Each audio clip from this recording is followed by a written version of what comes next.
me préparer un petit déjeuner. En temps normal, je préfère les petits déjeuners plus salés, mais là, ce matin, je vais faire un truc sucré parce que j'ai des bananes mûres. C'est un genre de gâteau aux bananes, mais un peu muffin. Donc, ce que je fais, c'est que je vais prendre 2 bananes mûres que je vais piler. Ensuite, je vais ajouter 2 œufs que je vais mélanger avec les 2 bananes. C'est sûr qu'en temps normal, quand on fait de la pâtisserie, on veut avoir des trucs exacts, mais ce genre de recette-là n'a pas besoin d'être exact. S'il est épais, ça va faire plus des biscuits.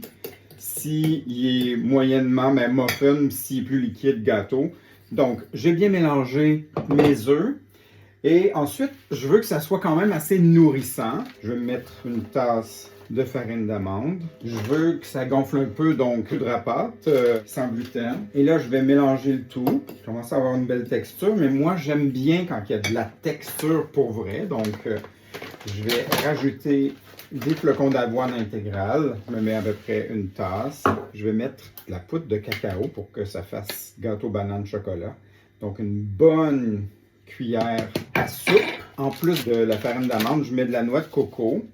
Je vais mettre une demi-tasse. Et vu que la poudre de cacao, c'est amer, ben, je vais mettre un petit peu de sucrant avec le sirop d'agave. Donc, 1 cuillère, 2 cuillères, 3 cuillères à soupe. Donc là, ma préparation, tous les ingrédients sont là. Je vais bien mélanger et je vais les mettre dans un moule. Ensuite, je vais mettre ça au four, à peu près à 200 Celsius ou 375 Fahrenheit pour un bon 30-35 minutes. Puis ensuite, ben, on voit de quoi ça a l'air.